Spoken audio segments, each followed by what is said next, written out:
Bismillahirrahmanirrahim. Assalamualaikum warahmatullahi wabarakatuh. Alhamdulillahirabbil alamin wa bihi nasta'in ala ummatid dunya waddin. Wassalatu wassalamu ala asyrafil anbiya'i wal mursalin wa ala alihi wa sahbihi ajma'in. Amma ba'du. Yang terhormat Bapak Dr. Asep Maulana MPD selaku dosen pengampu mata kuliah Tarjamah Fauriyah Indonesia Arabiyah. Perkenalkan, nama saya Eni Nur Aini dengan NIM 211101020041. Pada video kali ini saya akan mempresentasikan hasil tarjamah video saya dengan judul Kalimah Mu'asirah Anis Sobri Asy-Syaikh Sulaiman Ar-Rihli Hafidhahullah. Sebuah perkataan yang menyentuh tentang kesabaran.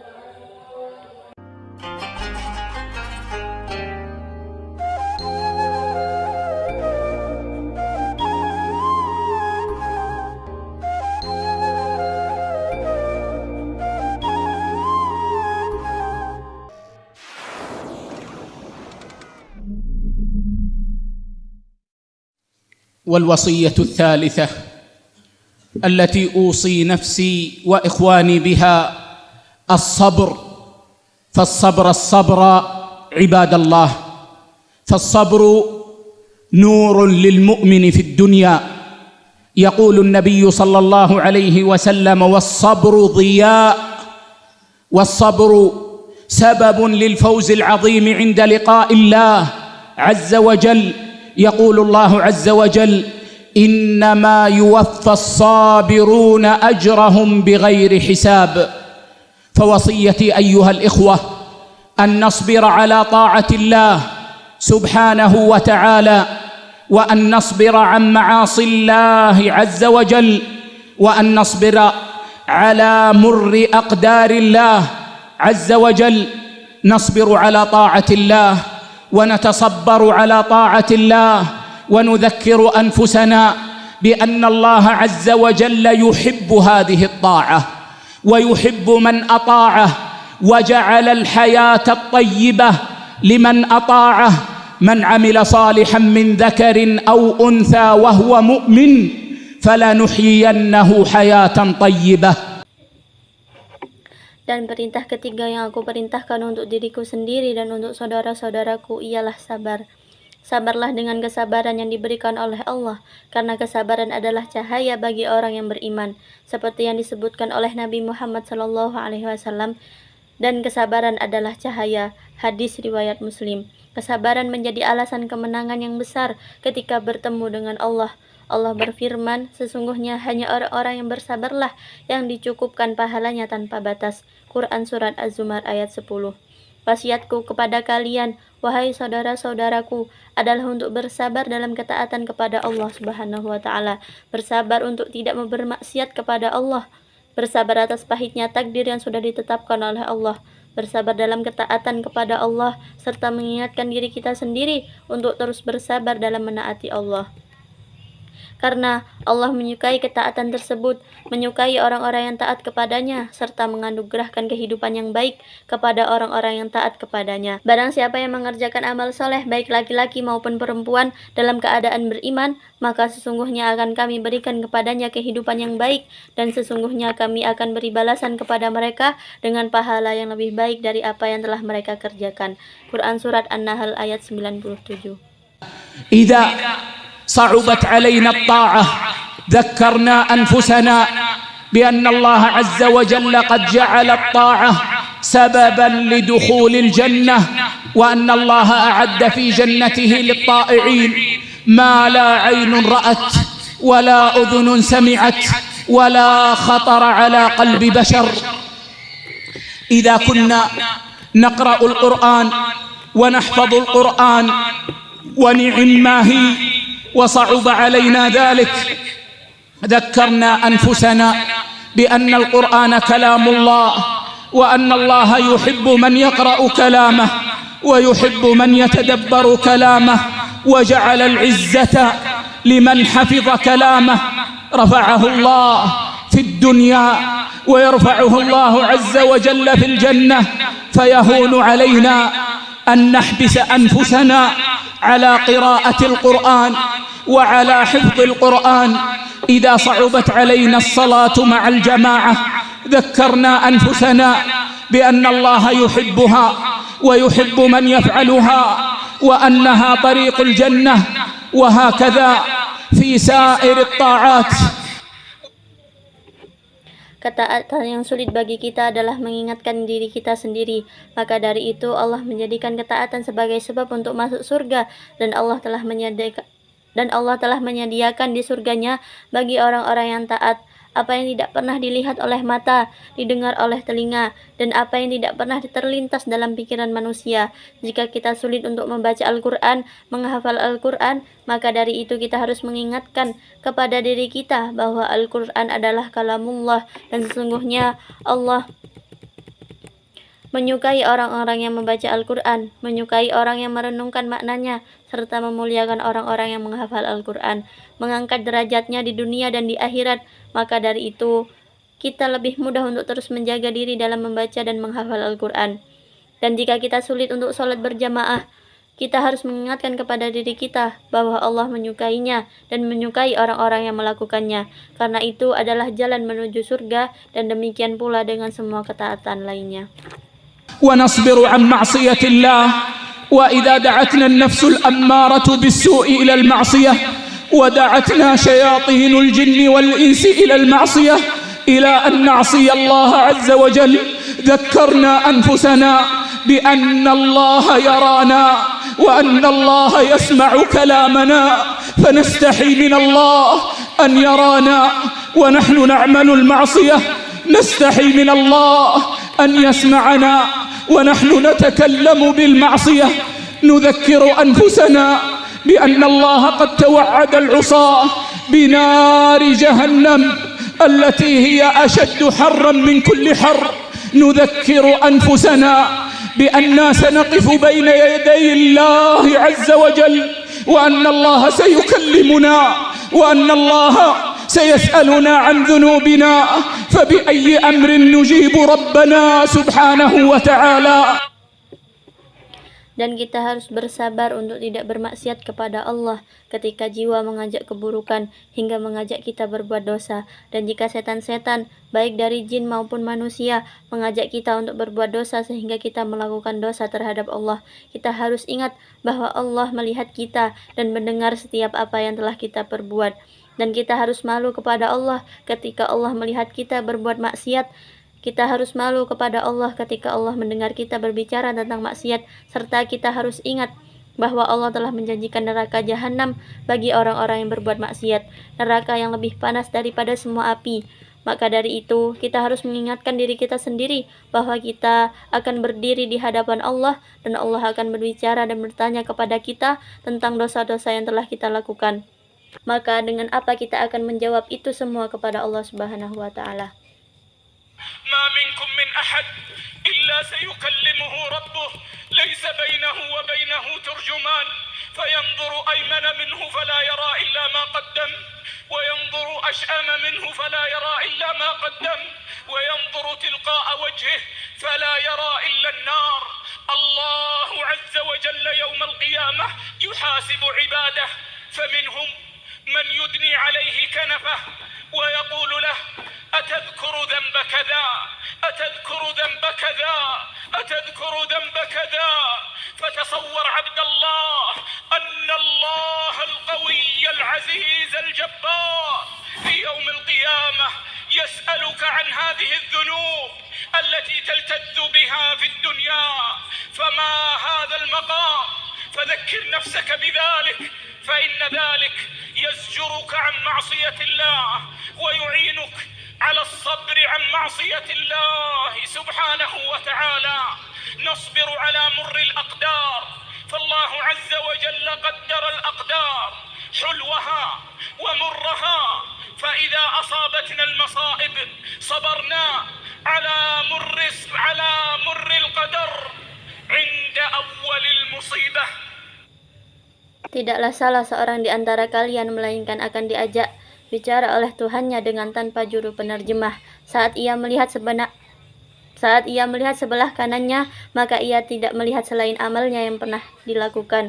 Saat ia melihat sebelah kirinya, maka ia tidak melihat kecuali apa yang telah ia lakukan sebelumnya. Dan saat ia melihat depannya, maka melihat selain neraka di depan mukanya. Maka jagalah kalian dari neraka, walau hanya dengan separuh biji kurma. Hadis riwayat Bukhari. Ketika hari kiamat, Allah akan menghisap hambanya di antara mereka. Ada yang didekatkan kepadanya dengan sedekat mungkin. Lalu Allah bertanya kepadanya, apakah kamu ingat dosa ini? Apakah kamu ingat dosa ini? Apakah kamu ingat dosa ini? Hadis riwayat Muslim. Sesungguhnya Allah itu maha kuat, maha mulia, dan maha perkasa.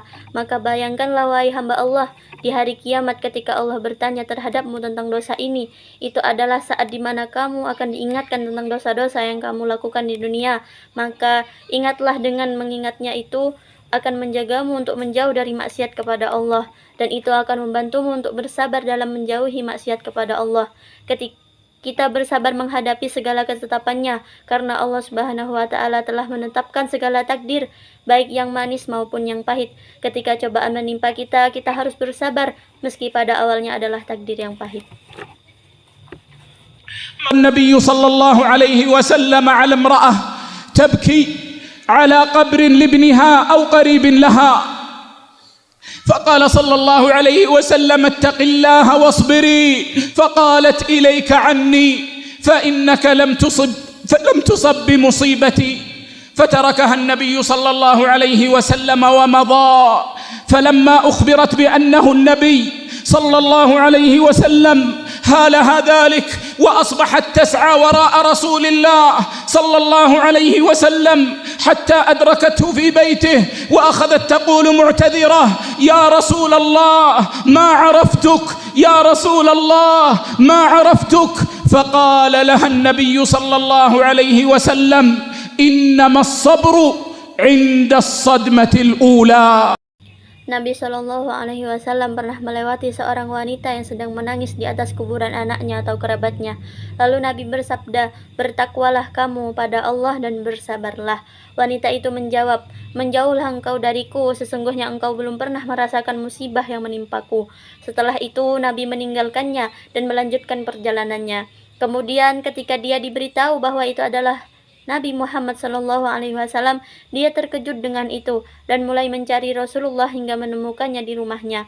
Kemudian dia mulai berkata sambil meminta maaf, maafkan saya tidak mengenalimu ya Rasulullah. Kemudian Rasulullah SAW bersabda, sesungguhnya sabar itu pada kesempatan pertama, yaitu saat datangnya musibah. Hadis riwayat Bukhari. نصبر على مر القدر لأننا نعلم أن الله حكيم عليم، وأن عباد لله، وأن الله ربنا فيفعل بنا ما شاء سبحانه وتعالى، ونحن نجزم أنه لا يفعل شيئا إلا لحكمة. نصبر على مر القدر لأن الذي ابتلانا بهذه المصيبة هو الذي أنعم علينا بكل النعم. نصبر على مر القدر لأننا نرجو الثواب من الله عز وجل، فنصبر على طاعة الله، ونصبر عن معصية الله، ونصبر على مر الأقدار لنرضي الله سبحانه وتعالى. Dengan itu, kita harus bersabar menghadapi takdir Allah, bersabar dengan pahitnya takdir, karena kita tahu sesungguhnya Allah maha bijaksana dan maha mengetahui. Kita adalah hamba-hamba Allah dan Allah adalah Tuhan kita, maka Dia berhak melakukan apa yang dikehendaki, dan kita yakin bahwa Allah tidak akan melakukan sesuatu kecuali dengan hikmah. Maka dari itu kita harus bersabar menghadapi pahitnya takdir, karena Allah lah yang menguji kita dengan cobaan ini, dan Allah juga yang telah memberi kita nikmat. Maka kita harus bersabar menghadapi pahitnya takdir, karena kita akan berharap akan pahala dari Allah Subhanahu wa Ta'ala. Kita bersabar dalam ketaatan kepada Allah, kita bersabar untuk menjauhi maksiat kepada Allah, dan kita bersabar menghadapi takdir. Semua itu untuk meraih keridhaan Allah Subhanahu wa Ta'ala. Selanjutnya yaitu strategi yang digunakan dalam proses penerjemahan ini. Di sini saya menerapkan beberapa strategi penerjemahan dalam proses penerjemahan. Di antaranya, naturalisasi atau naturalized borrowing, di mana penerjemah mengambil ungkapan atau kata BSU ke dalam bahasa sasaran dengan penyesuaian ejaan dan pelafalan. Dalam bahasa sumber contohnya ala ta'atillah, bahasa sasarannya dalam taat kepada Allah. Di sini strategi ini digunakan dalam kata ta'atillah yang artinya taat kepada Allah. Selanjutnya pada kalimat idza saubat alaina sholatul ma'al jamaah, yang artinya ketika sulit untuk kita salat berjamaah. Nah, di sini digunakan dalam kata as-sholatu ma'al jamaah yang artinya salat berjamaah. Selanjutnya dalam kalimat allati taltaddu biha fid dunya, yang artinya yang pernah kamu lakukan di dunia. Di sini digunakan dalam kata ad-dunya yang artinya dunia. Selanjutnya strategi yang saya gunakan yaitu gloss translation, di mana penerjemah memberi catatan tambahan pada kata yang bergaris bawah karena kata tersebut belum ditemukan padanannya dalam bahasa sasaran. Di sini kalimatnya yaitu innamas sabru inda sadmatil ula, yang artinya sesungguhnya sabar itu pada kesempatan pertama dalam kurung saat datangnya musibah. Nah, strategi ini digunakan dalam kata as-sadmatil ula yang artinya kesempatan pertama dan penerjemah memberi catatan tambahan yaitu saat datangnya musibah. Selanjutnya strategi yang saya gunakan yaitu transposisi, di mana penerjemah mengubah letak kalimat yang ada pada bahasa sumber agar makna bahasa sasaran dapat tersampaikan dengan baik. Di sini kalimatnya yaitu marran Nabi sallallahu alaihi wasallam ala imra'atin tabki, yang artinya Nabi sallallahu alaihi wasallam pernah melewati seorang wanita yang sedang menangis. Di sini kalimat marro berada di tengah kalimat pada arti bahasa sasaran. Selanjutnya yaitu strategi deskripsi, di mana penerjemah menjelaskan makna kata bahasa sumber yang tidak ada padanannya dalam bahasa sasaran, seperti tampak pada perubahan kata menjadi frase atau frase sederhana menjadi frase yang kompleks.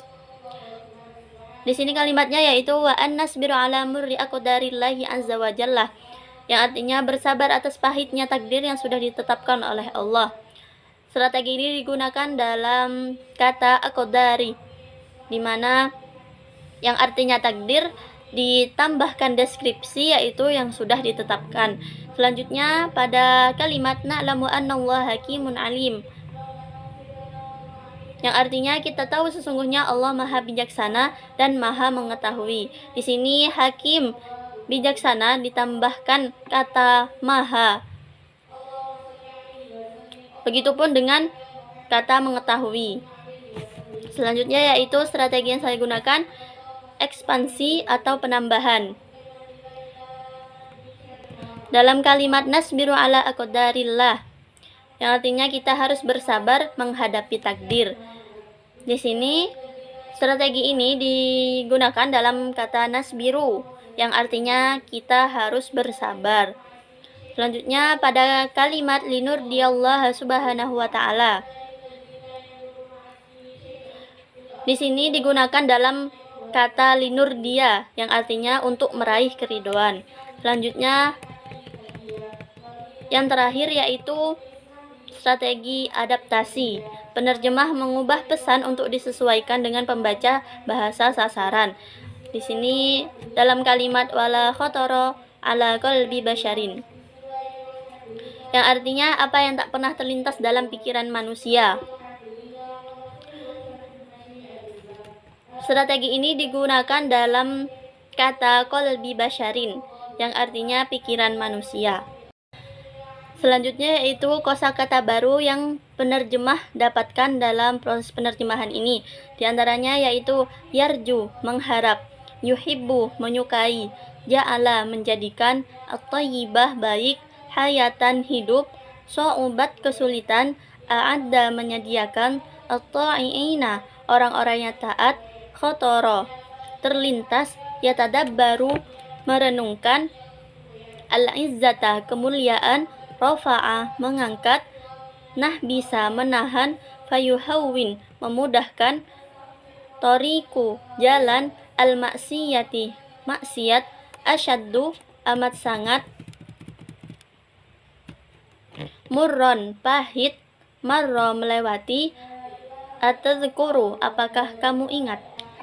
Selanjutnya itu kesimpulan yang dapat diambil dalam proses penerjemahan ini, yaitu pentingnya bersabar dalam menjalankan perintah Allah Subhanahu wa taala dan menjauhi larangannya, termasuk dalam beribadah seperti membaca Al-Qur'an, salat berjamaah dan berbuat baik kepada sesama. Selanjutnya, perlu adanya kesabaran dalam menahan diri dari godaan untuk berbuat dosa dan menjaga kesucian hati serta perilaku, karena Allah menyukai orang-orang yang taat dan menjauhi maksiat. Selanjutnya, menghadapi segala ketentuan yang ditetapkan oleh Allah, baik yang manis maupun yang pahit, serta memahami bahwa segala sesuatu terjadi dengan izinnya dan memiliki hikmah yang tersembunyi. Selanjutnya, dalam menghadapi ujian dan musibah, diperlukan kesabaran untuk tetap bertakwa kepada Allah Subhanahu wa taala, memahami bahwa kesabaran pertama kali saat musibah datang adalah yang utama, dan yakin bahwa Allah Maha Bijaksana dalam menguji hambanya. Dengan kesabaran dalam menjalani aspek-aspek tersebut, seseorang dapat meraih keridhaan Allah dan memperoleh kehidupan yang baik di dunia dan di surganya kelak. Mungkin hanya itu yang dapat saya sampaikan pada video kali ini, kurang lebihnya mohon maaf. Wassalamualaikum warahmatullahi wabarakatuh.